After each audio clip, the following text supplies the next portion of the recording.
Hello दोस्तों, मैं आज आप लोगों को भौतिक विज्ञान भाग 9 कक्षा 12 वालों के लिए पढ़ाने जा रहा हूँ।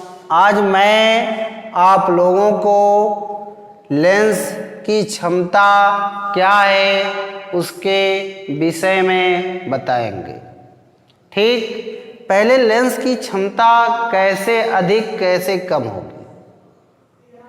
कोई लेंस प्रकाश की किरणों को जितना अधिक मोड़ता है उस लेंस की क्षमता उतनी ही अधिक होती है। एक बार और, कोई भी लेंस प्रकाश की किरणों को जितना अधिक मोड़ता है उस लेंस की क्षमता उतनी ही अधिक होती है।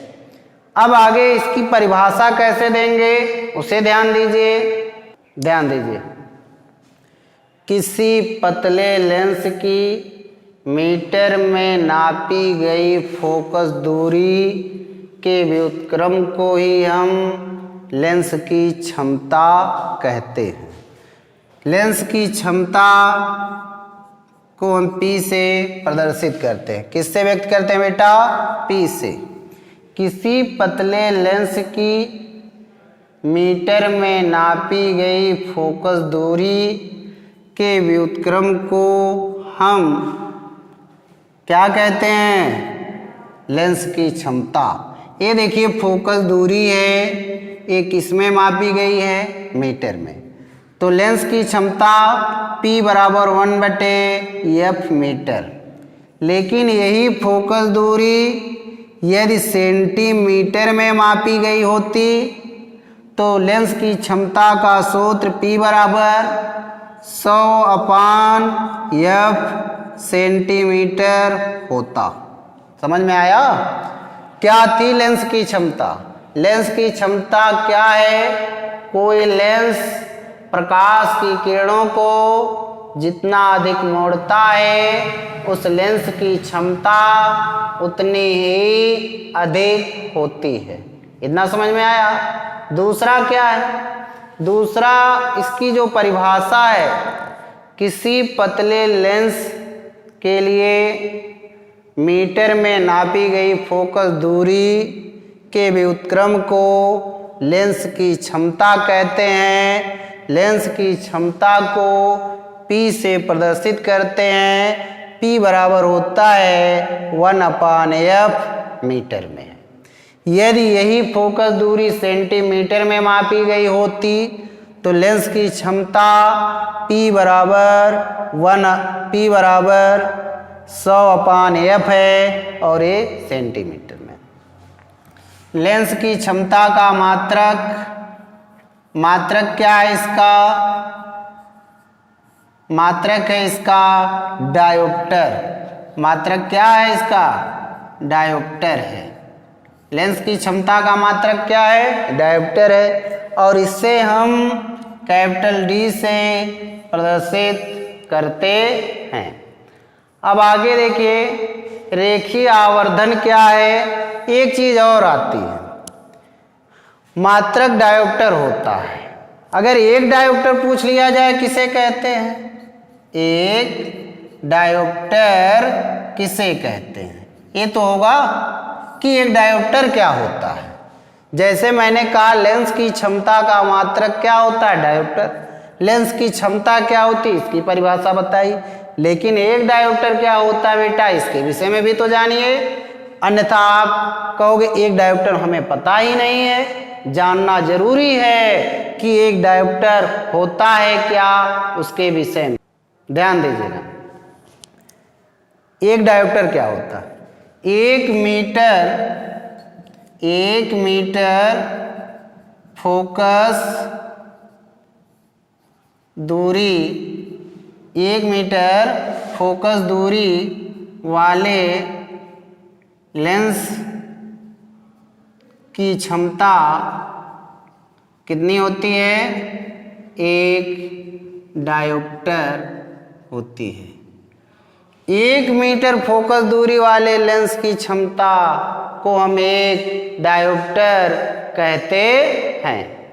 या ऐसे 1 मीटर फोकस दूरी वाले लेंस की क्षमता को एक डायोप्टर कहते हैं। इतना हो गया। अब आपको रेखीय आवर्धन के विषय में बताएंगे। रेखीय आवर्धन क्या है, इसके बाद रेखीय आवर्धन के सूत्र का निगमन भी, चिन्ह परिपाटी भी दोनों सिद्ध करेंगे। ध्यान दीजिए, उसे देखिए। चलिए, रेखीय आवर्धन क्या है, लेंस के लिए मैं पढ़ाने जा रहा हूं। लीनियर मैग्निफिकेशन इसे इंग्लिश में कहते हैं। इसकी परिभाषा क्या है, इसको पहले सुन लीजिए। किसी वस्तु के द्वारा, ठीक है, किसी लेंस के द्वारा बने वस्तु की लंबाई व उस वस्तु की लंबाई के अनुपात को ही रेखीय आवर्धन कहते हैं।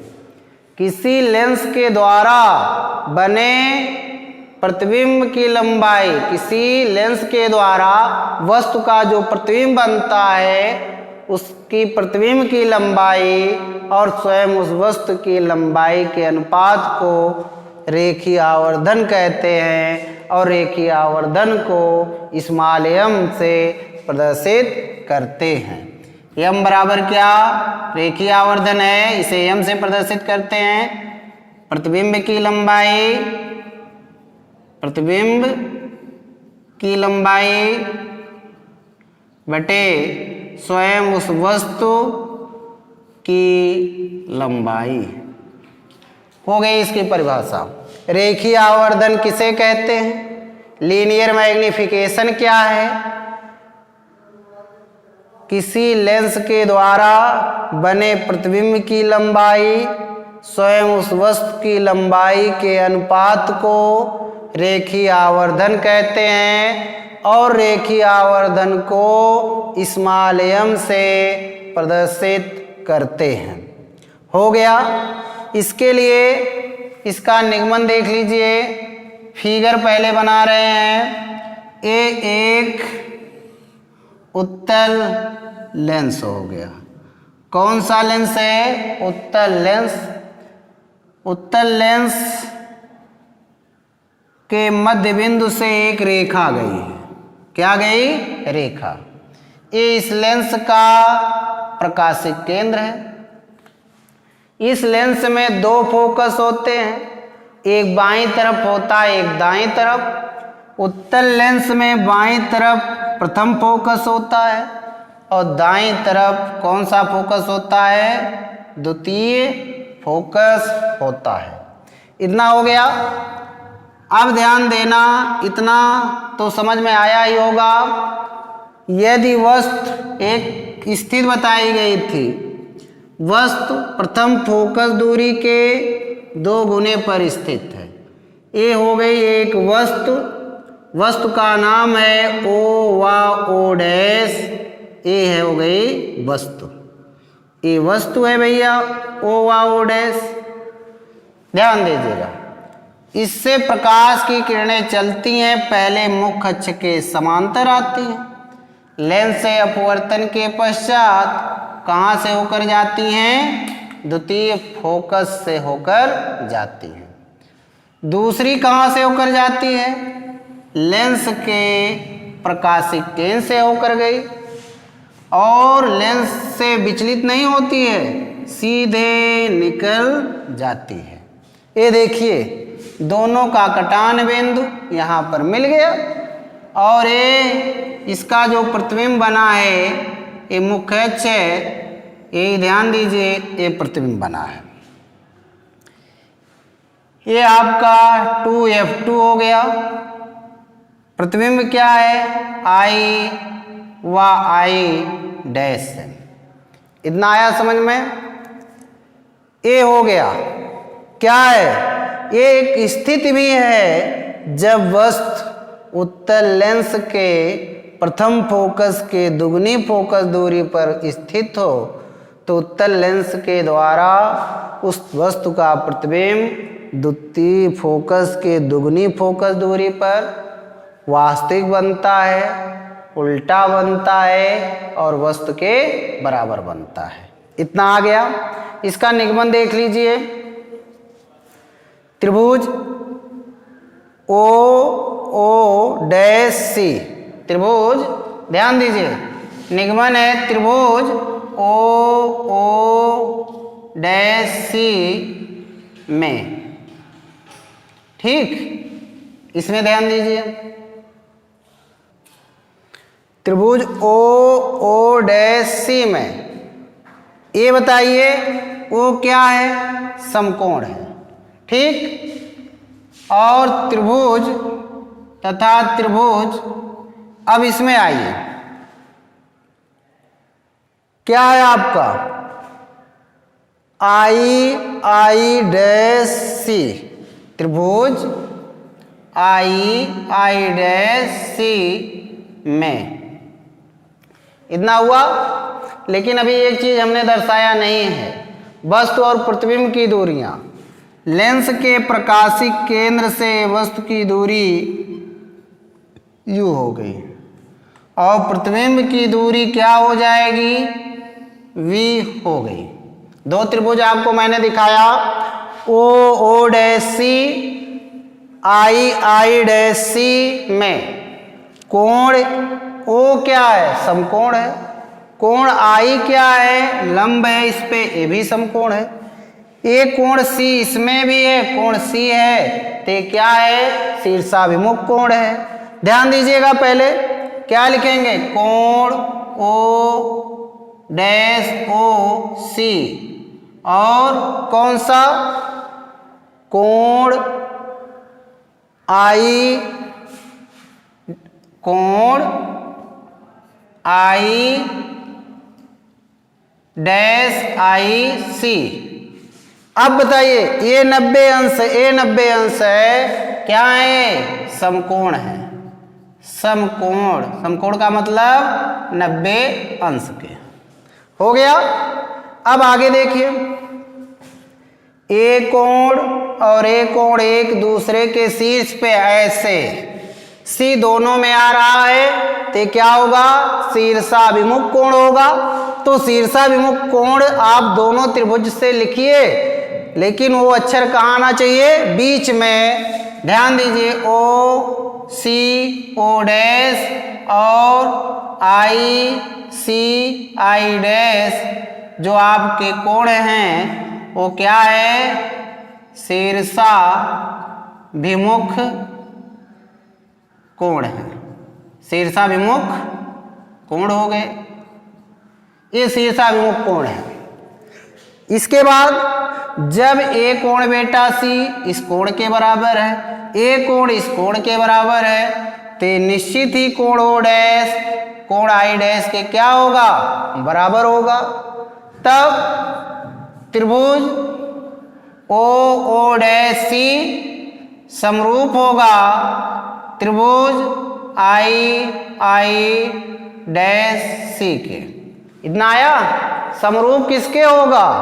ओ डैश सी समरूप है त्रिभुज आई आई सी के। समरूप, हूबहू शकल एक जैसी हो उसे हम समरूप, मतलब समान रूप वाले, समान शकल वाले हों, ना कि लंबाई चौड़ाई सबकी बराबर हो।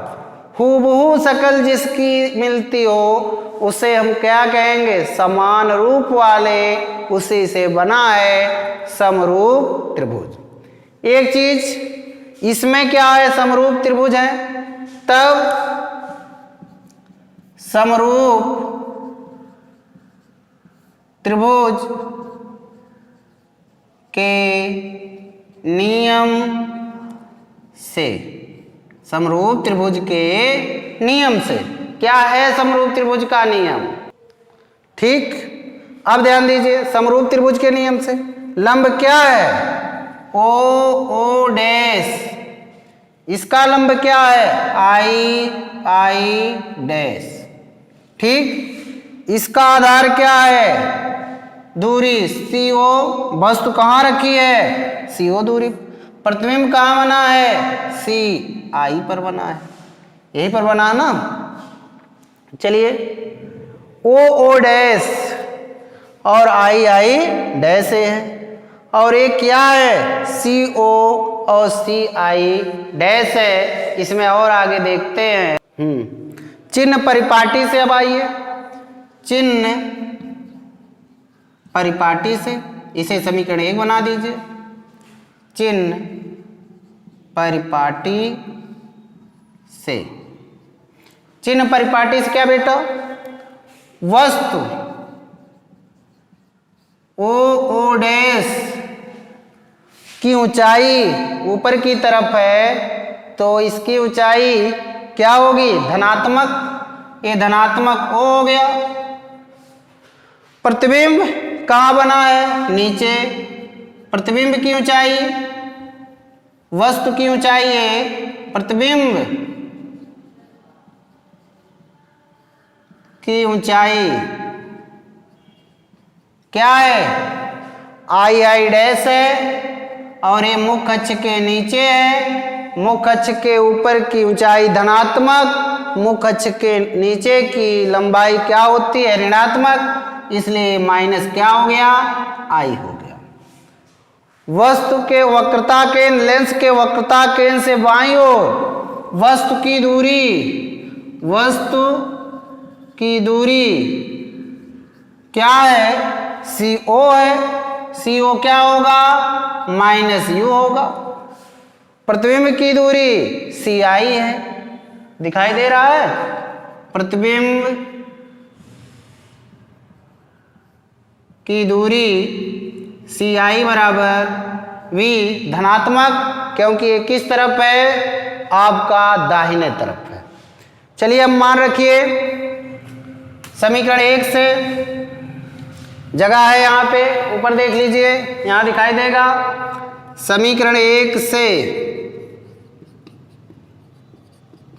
क्या है भैया, ओ डैश की जगह O, आई डैश की जगह I, लेकिन ये ऋणात्मक है, मुख्य अक्ष के नीचे की तरफ है। CO वस्तु की दूरी है, वस्तु की दूरी माइनस में हो जाएगी, प्रतिबिंब की दूरी प्लस में।